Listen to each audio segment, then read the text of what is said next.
We want to understand the cellular root cause for a condition. We want to go and find a cell that will address that cellular cause, right?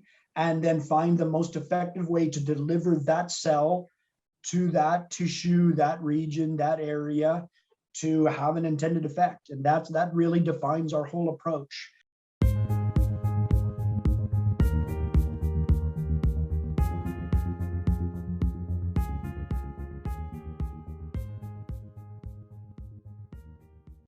Bionx is the first biopharma R&D open exchange platform for licensing and co-development partnerships of drug candidates.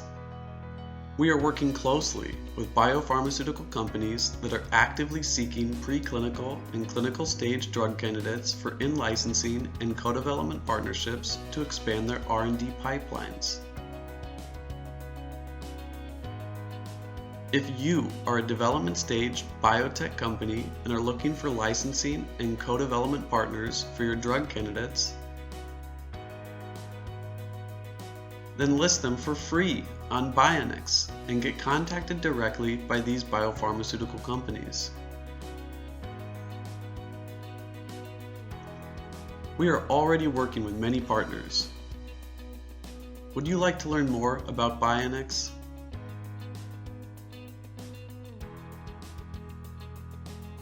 Feel free to get in touch with us. We look forward to working with you.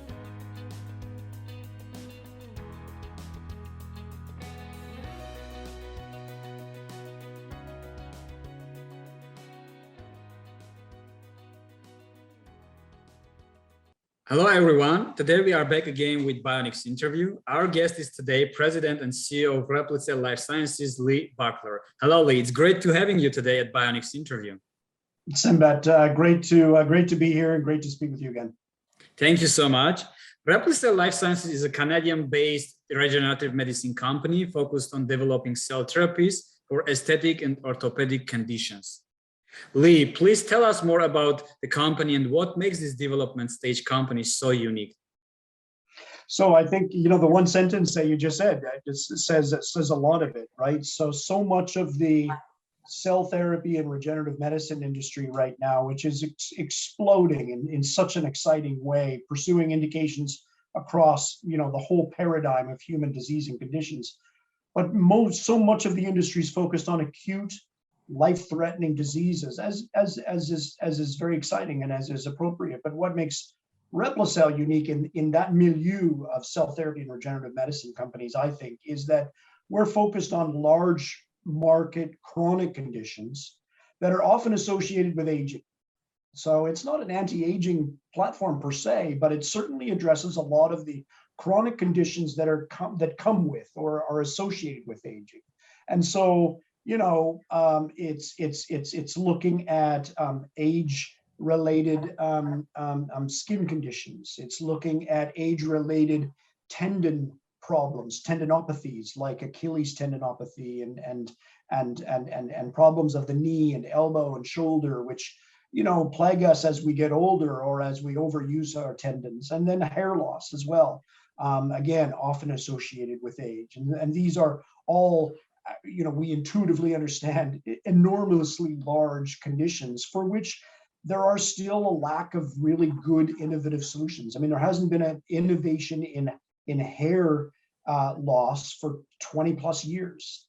And, I think we're excited about the innovations we're bringing to those conditions, but also the fact that these solutions, by virtue of using a patient's own cells, are very natural. So that we're not injecting drugs, we're not injecting synthetic things, we're injecting patients' own cells, which have been purposefully designed and manufactured and are locally delivered to have a clinical effect for that patient in a way that nothing else does. Mm-hmm. Thank you. Very interestingly, just try to understand for myself, and it probably would be interesting for audience as well. You mentioned age-related conditions. So it could be also in a way that the conditions actually that accelerate aging, not the conditions that the aging is causing, the vice versa. What do you think about that? So aging is it's a symbiotic relationship, right? Sometimes, for instance, let's just use tendinopathy as an example, right? If you have a chronically degenerated ankle tendon, your Achilles tendon, or your patellar tendon in your knee, that creates mobility issues, right? Even if maybe you can walk just fine, but suddenly, you can't run like you used to, and you can't play tennis like you wanted to, and you can't golf. And so you're less mobile because it hurts, and you have less function. And so when you're less mobile, then you're more sedentary. And when you're more sedentary, you gain weight. And when you gain weight, you have systemic inflammation. And so these things have a cascade effect where, yes, it's not a disease that you would think, oh, my tendon problem causes, aging related disease. But if you look at the cascade of things which occur when you have that condition like this, yes, I think a condition like this can cause aging related disease, but also aging causes these conditions. So it's very, it's biology. It's very interrelated. Exactly. Thank you very much. Now we will go a little bit more specific into the company. Tell us a little bit about your platform technology and drug development pipeline, and what kind of drug candidates are there currently, and in which indications? Perfect. So it's a big question, but it's quite simple. The answer is quite simple.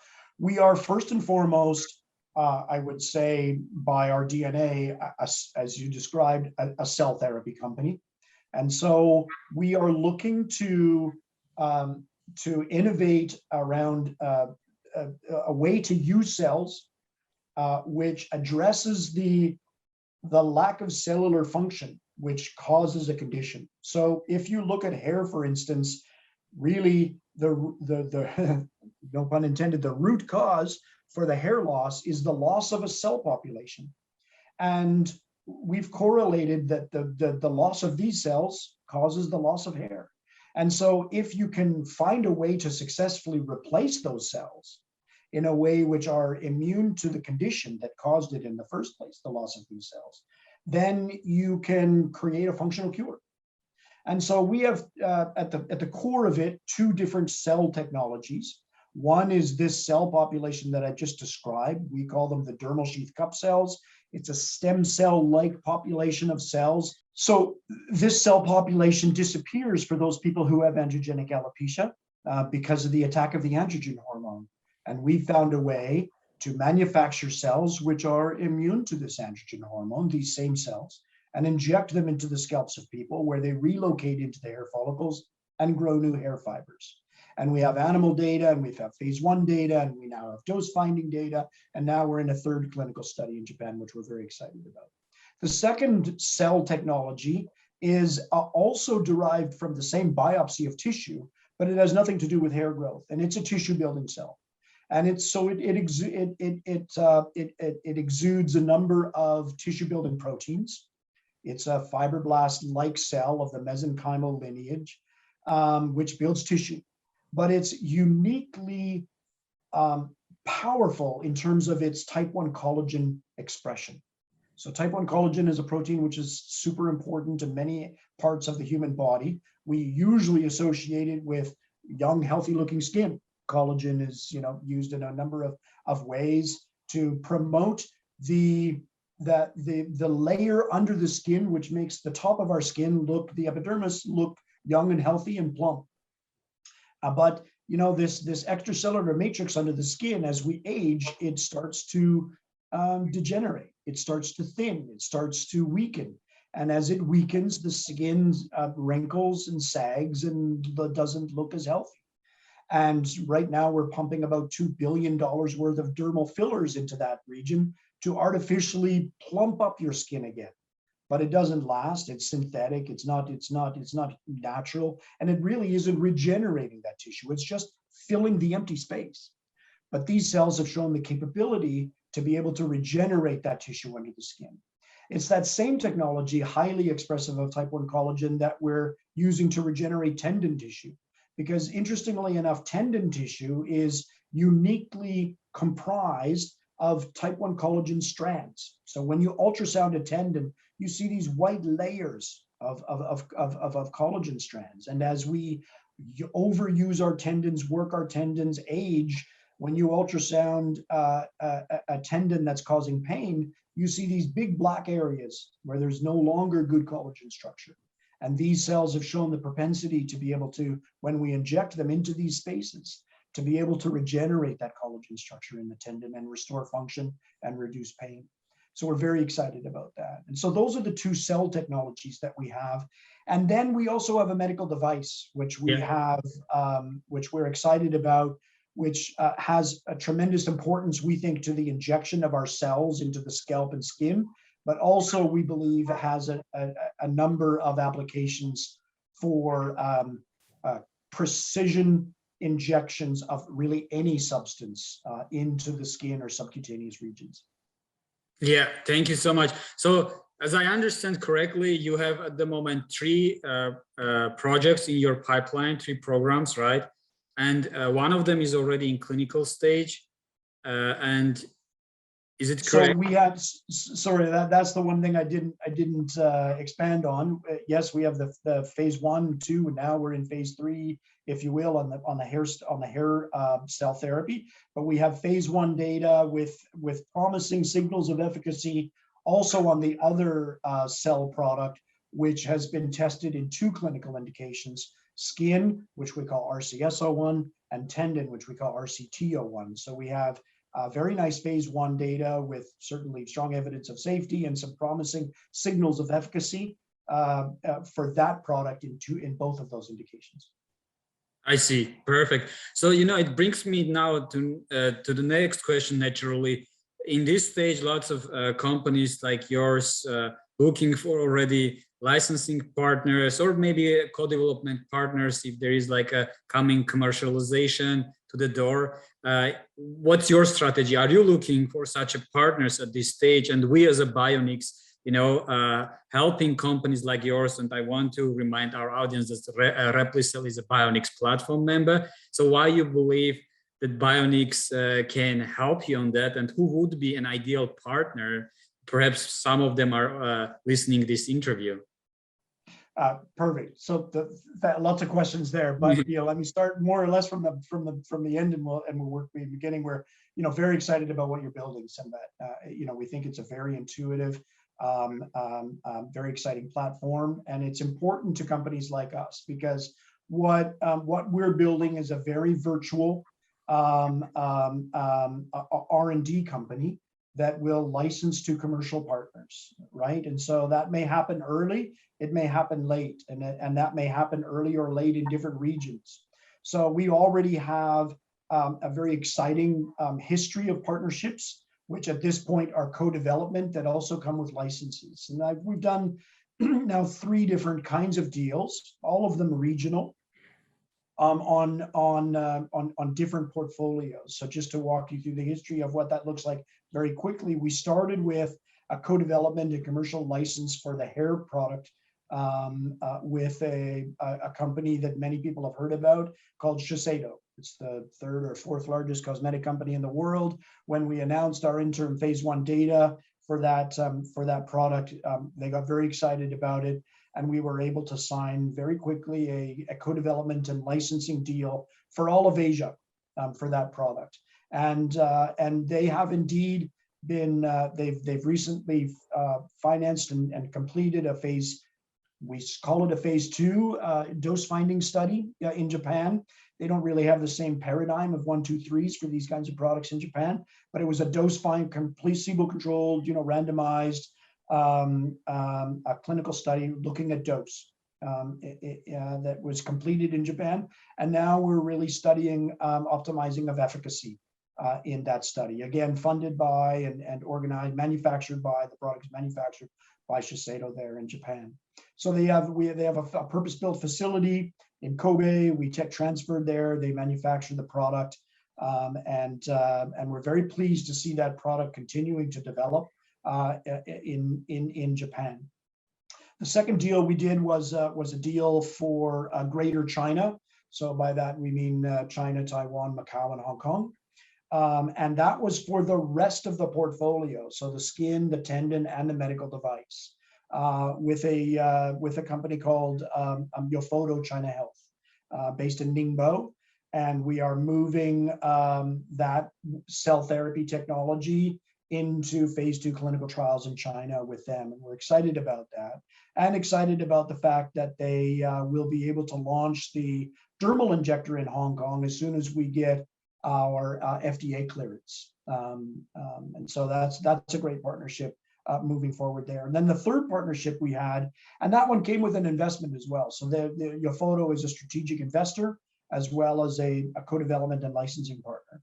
And the third deal we did was also an investment with a US company called Mainpoint Pharmaceuticals, focused just on the US market and just on the medical device. So just on the dermal injector. So they have they have exclusive distributorship for a period of time on the medical device in the US. So this is the kind of company we are looking to build. We're keeping, key markets for certain products as we continue to mature, but at the same time leveraging strategic investments from strategic partners that are, certainly helping to fund the pipeline, but also when we are able to get commercial in those individual markets, we have a ready-made partner in place already. It seems like you have already quite experience with deals, and you would be able to secure the next deal, and hopefully that will be with Bionx. That's why we are also actively engaged for RepliCel. Can you a little bit give us, as a CEO, what's the next milestone that you are trying to accomplish with your great team together for the midterm? So it's a great question, and in a way, I'll pick up on the unanswered question that I left off of the last one, because it's two things we're looking to accomplish next. I think are our next big milestones, right? First of all, we are looking to for partners in Japan, a partner or different partners for our cell therapy in tendinopathy. So this would be someone, a company interested in orthopedic applications, sports medicine applications.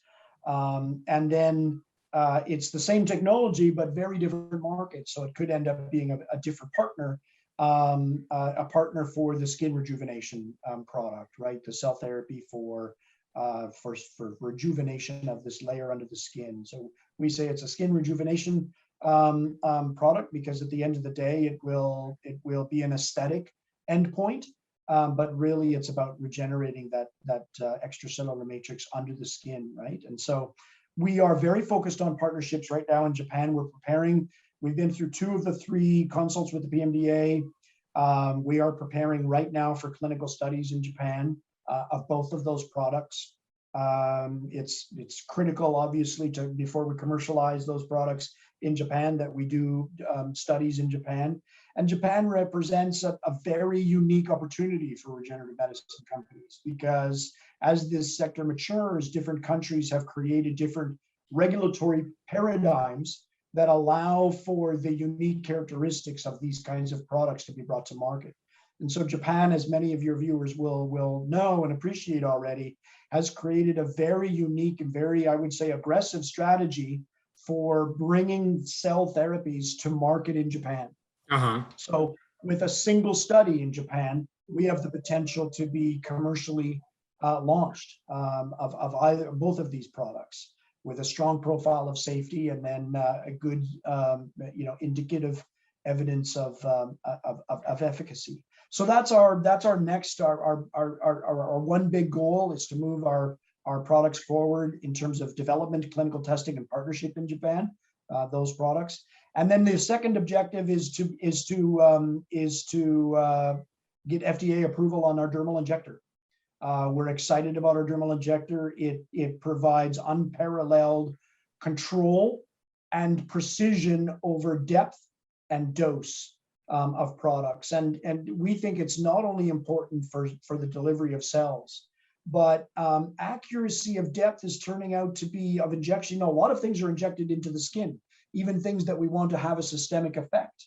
We're still understanding how the skin plays a role in the delivery of things into the body. But what we have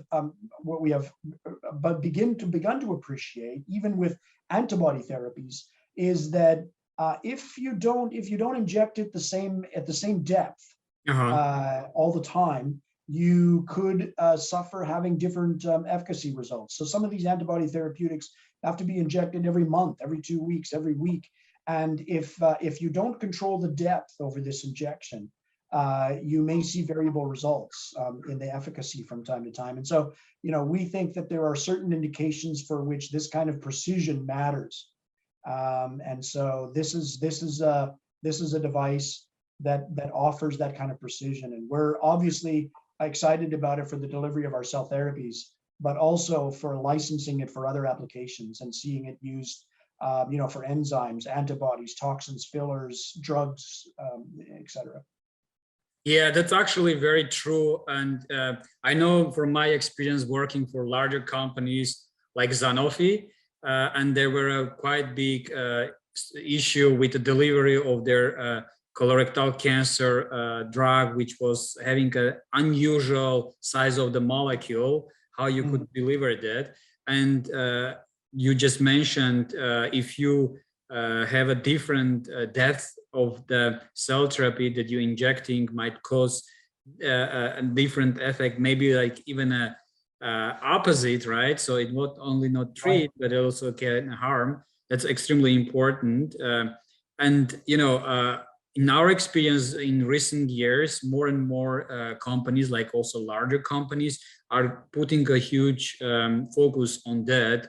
Not only bring the drug to the market, but also how it should be administered to the patients in order to have a better efficacy. And besides of the diagnostics, right? These are the three components: the right diagnosis, and then the drug itself, or therapy itself, and then delivery system.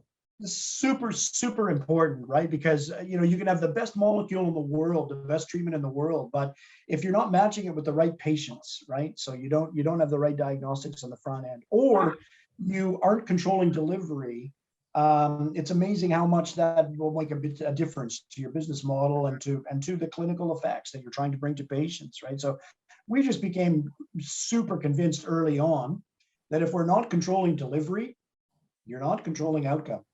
And if you're not controlling outcome, we've seen products fail because they're really a good product. And in fact, FDA approved. But when they get in the hands of clinicians who want to deliver it a different way, or they're not as trained or whatever, then efficacy gets thrown away, and it can be devastating to the commercial viability of the product. True. Lee, we are approaching to the end of our interview, and then I have the last question for you. Actually, one of the most fun questions for our CEOs.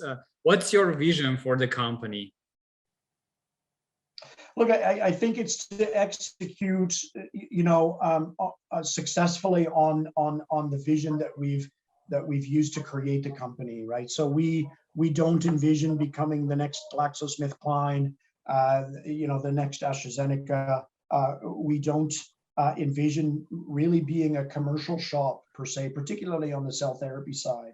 What we want to stay true to is our ability to innovate patient-derived cell therapies, where we are using a targeted cell, targeted delivery for targeted effect, right? So we want to understand the cellular root cause for a condition.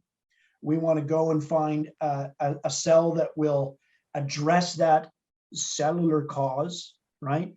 And then find the most effective way to deliver that cell to that tissue, that region, that area, to have an intended effect. And that really defines our whole approach. And then we want to get those products in the hands of dedicated, successful commercial partners who are embedded in those clinical indications and are looking for innovative therapeutic candidates for their pipeline. Thank you so much. It sounds like RepliCel is an innovator here in the game, right? And then RepliCel wants to partner who would be able to bring these amazing innovations to the patients, the right commercialization partner in the right region. It's a great vision. As a CEO, and I know how much experience you have leading the company. Maybe next time we'll be able to discuss a little bit about that more. I want to thank you again today for this amazing interview, Lee. Oh, Simba, thank you for the opportunity to tell the story, and also thank you for the platform you're building. I think it's a very exciting platform because the ability to connect some of these small innovators, biotechs, with larger companies hunting for good candidates, especially in these days where we can't be out on the road and connect as much, is super valuable. And I appreciate everything you're doing to that effect. Thank you. We do for you guys, for biotechs, to democratize the market. Much appreciated. I want to once again remind our audience that today our guest was President and CEO of RepliCel Life Sciences, Lee Buckler. RepliCel Life Sciences is a Canadian-based regenerative medicine company focused on developing cell therapies for aesthetic and orthopedic conditions. Thank you very much. We will come again soon with another Bionx interview. Thank you, Simbad, and thank you, BioNeex.